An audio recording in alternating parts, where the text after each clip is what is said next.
ഇപ്പൊ ഇവരുടെ പരിപാടി എന്ന് വെച്ചാൽ അടുത്ത തെരഞ്ഞെടുപ്പിന് മുമ്പ് ഞങ്ങൾ മാത്രമല്ല കട്ടിരിക്കുന്നത്, വേറെയും കുറെ ആളുകൾ കട്ടിട്ടുണ്ടെന്ന് സ്ഥാപിക്കണം, കോൺഗ്രസ്സുകാരും കൂടി ഉണ്ടെന്ന് സ്ഥാപിക്കാൻ വേണ്ടിയിട്ട് ഒരു ശ്രമം നടത്തിക്കൊണ്ടിരിക്കും. അതിൽ SIT അടക്കം സ്വാധീനിക്കുന്നുണ്ടെന്ന് സംശയിക്കണം. കാരണം ഇപ്പോൾ ഹൈക്കോടതി പറഞ്ഞിരിക്കുന്ന അന്വേഷണം ഈ പറഞ്ഞ ദ്വാരപാലക ശില്പങ്ങൾ, കട്ടിലപ്പടി, മറ്റേ ഇതെല്ലാം അടിച്ചുകൊണ്ട് പോയ കാര്യവുമായി ബന്ധപ്പെട്ട അന്വേഷണമാണ്. ഈ വാജിവാഹനത്തിന്റെ കൺസെപ്റ്റ് അവിടെ വരുന്നില്ല.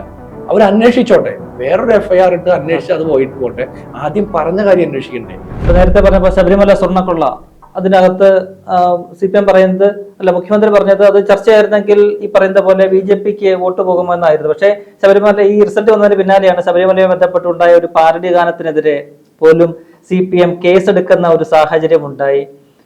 ആ ശബരിമല സ്വർണ്ണക്കൊള്ളയിലേക്ക് വരുമ്പോൾ CPMന്റെ ഇപ്പോൾ CPIയുടെയും ഒരു നേതാവ് അറസ്റ്റിലായി. മൊത്തം 4 പേരാണ് രാഷ്ട്രീയപരമായിട്ടുള്ള അറസ്റ്റ് നോക്കുമ്പോൾ 4 നേതാക്കൾ, 3 CPMന്റെ നേതാക്കൾ, CPIയുടെ നേതാക്കൾ അറസ്റ്റിലായി ജയിലിൽ കിടക്കുന്നു.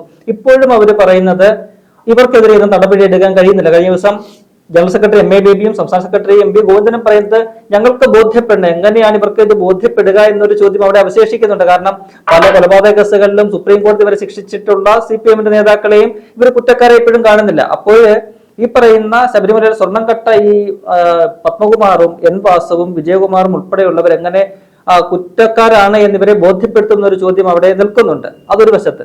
ഒപ്പം തന്നെ ഇപ്പോൾ കഴിഞ്ഞ കുറച്ച് ദിവസങ്ങളായിട്ട് നടക്കുന്ന ഒരു അന്വേഷണം നോക്കുമ്പോൾ അതൊരു വഴിമാറി UDFനെ കൂടി അതിനകത്ത് പ്രതിക്കൂട്ടിലാക്കി, എങ്ങനെയെങ്കിലും നിയമസഭാ തെരഞ്ഞെടുപ്പിന് മുൻപ് UDFന്റെ കൂടി മുൻ ബോർഡ് അംഗങ്ങളെ കൂടി ഇക്കാര്യത്തിൽ പ്രതിക്കൂട്ടിലാക്കി എടുക്കാനുള്ള ഒരു നീക്കം നടക്കുന്നതായിട്ട് തോന്നുന്നില്ല. കാരണം നിലവിലെ ഈ കേസിന്റെ അന്വേഷണം എങ്ങും എത്തിയിട്ടില്ല. 90 ദിവസത്തിനകത്ത് കുറ്റപത്രം കൊടുത്തില്ലെങ്കിൽ 1-ാം പ്രതിയായിട്ടുള്ള ഉണ്ണികൃഷ്ണൻ പോറ്റിക്ക് സ്വാഭാവിക ജാമ്യത്തിനുള്ള സാഹചര്യം ഒരുങ്ങിയിരിക്കുകയാണ്. ഇന്ന് 1-ാം കേസിൽ അദ്ദേഹത്തിന് 90 ദിവസം പൂർത്തിയായി കഴിഞ്ഞിരിക്കുന്നു. 2ാമത്തെ ഒരു കേസ് ഉള്ളത് കൊണ്ട് അദ്ദേഹം വീണ്ടും ജയിലിൽ തുടരുകയാണ്. അപ്പോൾ അത്തരത്തിൽ ആ ഒരു കേസിൽ കുറ്റപത്രം സമർപ്പിക്കേണ്ട ഒരു അനിവാര്യത അവിടെ നിൽക്കുകയാണ്. ഈ അന്വേഷണ സംഘം അന്വേഷണം കീഴോട്ട് കൊണ്ടുപോകുന്നത്, പുറകോട്ട് കൊണ്ടുപോവുകയാണ്. അപ്പോഴത് അവിടെ എന്തെങ്കിലും ഒരു അട്ടിമറി നടക്കുന്നുണ്ട്, അല്ലെങ്കിൽ ആരെങ്കിലും സംരക്ഷിക്കാനുള്ള ഒരു നീക്കം ഈ നിയമസഭാ തെരഞ്ഞെടുപ്പിന് മുൻപായിട്ട് അത്തരം ഒരു നീക്കം നടക്കുന്നുണ്ടെന്ന് തോന്നിയാൽ, അല്ലെങ്കിൽ ആരെങ്കിലും സംശയിച്ചാൽ അവരെ കുറ്റം പറയാൻ കഴിയും? ഒരു കാരണവശാലും കുറ്റം പറയാൻ പറ്റില്ല. അങ്ങനെ ഒരു അട്ടിമറിക്കുള്ള സാധ്യതയുണ്ട്. അത്തരം ശ്രമങ്ങൾ നടക്കുന്നു എന്ന് തന്നെയാണ് എൻ്റെയും ഒരു ബോധ്യം. കാരണം ഒന്നാമത്തെ കാര്യം ഇതിലുമായി മനസ്സിലാക്കേണ്ടത്, CPMന് ഒരിക്കലും ബോധ്യപ്പെടുത്താൻ പറ്റില്ല. അവർ ലോക്സഭാ തെരഞ്ഞെടുപ്പ് തോറ്റെങ്കിൽ തോറ്റെന്ന് അവരെ ബോധ്യപ്പെടുത്താൻ പറ്റിയില്ല. തോറ്റെന്ന് അവർ സമ്മതിക്കില്ലല്ലോ. പഞ്ചായത്ത് തെരഞ്ഞെടുപ്പ് അവർ തോറ്റെന്ന് അവരെ ബോധ്യപ്പെടുത്താൻ പറ്റില്ല. ഇനി TP ചന്ദ്രശേഖരൻ കൊലക്കേസിലെ പ്രതി ആയിരുന്നു, ശിക്ഷിക്കപ്പെട്ടു. കുഞ്ഞനന്ദൻ ഒരു കുഞ്ഞുറുമ്പിനെ പോലും നോവിക്കാത്ത മഹാമനുഷ്യനാണ് എന്നാണ് ഇവർ പറയുന്നത്. KK ശൈലജ, EP ജയരാജനൊക്കെ വല്ലാതെ പാടിപ്പോഴുത്ത കൂടി ചെയ്യാണ് കുഞ്ഞനന്ദനെ കുറിച്ചിട്ട്. കഴിഞ്ഞ ദിവസം EP ജയരാജൻ പറഞ്ഞത് ഇത്തരം കൊലക്കേസ് പ്രതികളൊക്കെ, ശിക്ഷിക്കപ്പെട്ട പ്രതികളൊക്കെ പാവങ്ങളാണെന്ന് പറഞ്ഞു.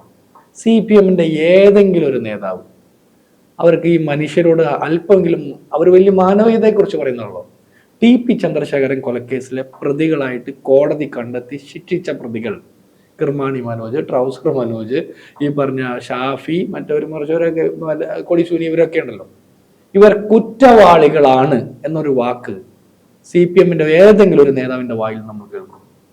ഈ രാജ്യത്തെ കോടതികൾ ശിക്ഷിച്ച, എല്ലാ രീതിയിലും പോയി അപ്പീൽ പോയി എല്ലാ ഘട്ടവും കഴിഞ്ഞ് ശിക്ഷിച്ച് ജയിലിൽ കിടക്കുന്ന തടവ് പുള്ളികളായിട്ടുള്ള കുറ്റക്കാരെന്ന് കോടതി കണ്ടെത്തിയിട്ടുള്ള, പൊതുസമൂഹം വിശ്വസിക്കുന്ന, കോടതിയും വിശ്വസിക്കുന്ന, നിയമം കണ്ടെത്തിയ ആ കുറ്റവാളികളാണെന്ന് CPMന്റെ ഒരു നേതാവ് സമ്മതിക്കില്ല. അതുകൊണ്ട് തന്നെ ഇവരുടെ ബോധ്യങ്ങളെ കുറിച്ചിട്ട് നമുക്ക് എല്ലാം കൃത്യമായിട്ടൊരു ധാരണയുണ്ട്.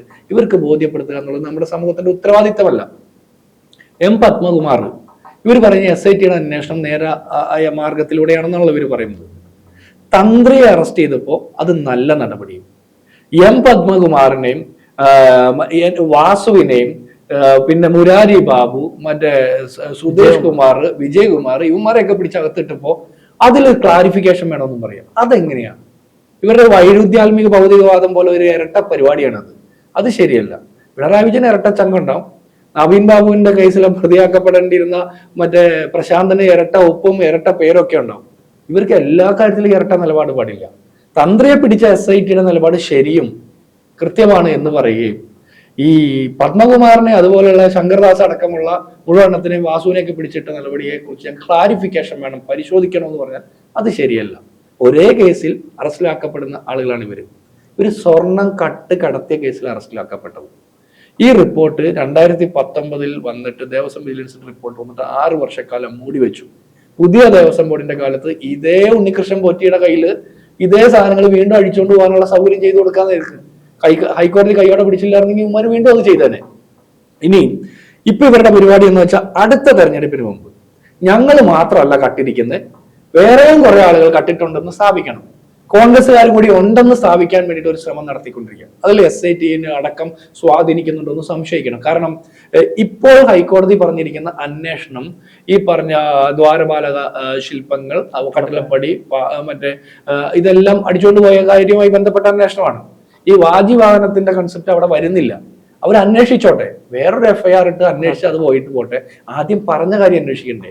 ഹൈദരാബാദിൽ എന്ത് നടന്നു, ഈ 10-39 ദിവസം ഏതൊക്കെ വഴിയിലൂടെ സഞ്ചരിച്ചു, ആരൊക്കെ ഇത് ഉപയോഗിച്ചു, എവിടേക്കൊക്കെ കടത്തി, എങ്ങനെ കടത്തി എന്നുള്ള ഒരു അന്വേഷണവും ഇല്ല.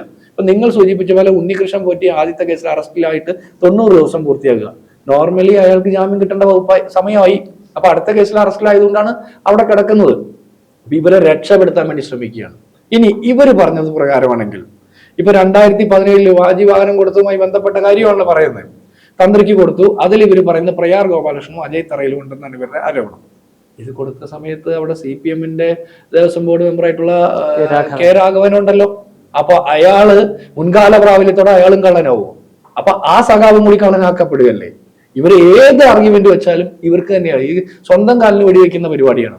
ഇനി PS പ്രശാന്തിന്റെ ഒരു സ്റ്റേറ്റ്മെന്റ് ഉണ്ട് ഇന്നലെ പത്രത്തിൽ വന്നത്. എന്താ, 2 വർഷത്തെ കാലാവധിയുള്ള ദേവസ്വം ബോർഡ് മെമ്പർമാർക്ക് അതിനു മുമ്പുള്ള കാര്യങ്ങൾ പരിശോധിക്കാൻ പറ്റുമോ, ഫയൽ പരിശോധിക്കാൻ പറ്റുമോ? എങ്കിൽ 2012 ദേവസ്വം ബോർഡിന്റെ തീരുമാനം 2017 ഇരിക്കുന്ന അജയ് തറയിലും പ്രയാർ ഗോപാലകൃഷ്ണൻ പരിശോധിക്കാൻ പറ്റുമോ?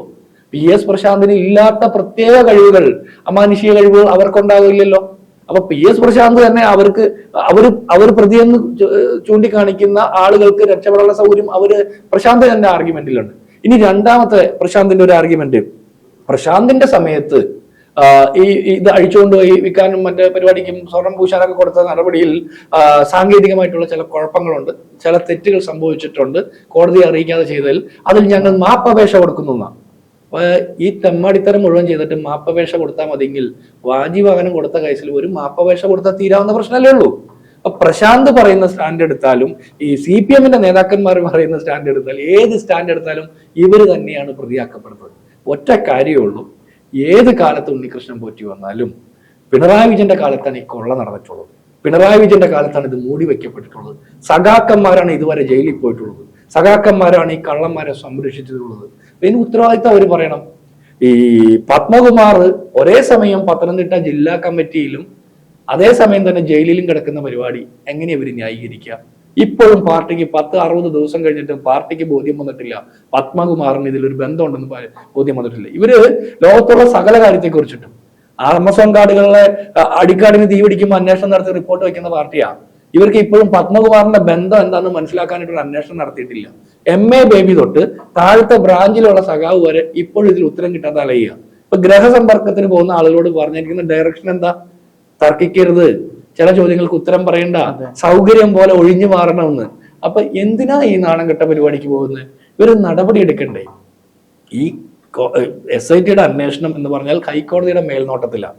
തെളിവുകൾ അല്ലെങ്കിൽ ഇവർ പറയണം പത്മകുമാറിനെ, മുരാരി ബാബുവിനെ, വാസുവിനെ, ഈ സുദേശ് കുമാറിനെ, വിജയകുമാറിനെ ഒക്കെ അറസ്റ്റ് ചെയ്തത് തെളിവുകളില്ലാതെ SIT പീഡിപ്പിച്ചാന്ന് ഇവർ പറയണം. അത് ഇവർ പറയുന്നില്ല. SIT നല്ലതാണെന്ന് പറയുന്നത്. സെറ്റിൽ പൂർണ്ണ വിശ്വാസമുണ്ട്, പൂർണ്ണ വിശ്വാസമുണ്ട്. അപ്പൊ ഇവർക്ക് പൂർണ്ണ വിശ്വാസമുള്ള SIT അറസ്റ്റ് ചെയ്ത ആളുകളെ ഇവരുടെ പാർട്ടിയിൽ നിന്ന് പുറത്താക്കാതെ, നടപടി എടുക്കാതെ, അതിലൊരു നിലപാട് പറയാതെ ഇവര് വീണ്ടും കുറെ വർഷം മുമ്പ് അവിടെ എന്തെങ്കിലും നടന്നിട്ടുണ്ടോ എന്ന് അന്വേഷിക്കാൻ പോവാ. അന്വേഷിച്ചോട്ടെ, ഏത് കാര്യത്തെക്കുറിച്ച് അന്വേഷിച്ചോട്ടെ. അയ്യപ്പന്റെ ആസ്തി വകകൾ കടത്തിയിട്ടുള്ളവർ ഏത് വിഭാഗത്തിൽപ്പെട്ട ആളുകളായാലും അവർക്കെതിരെ നിയമ നടപടി ഉണ്ടാകണം, ശിക്ഷിക്കപ്പെടണം.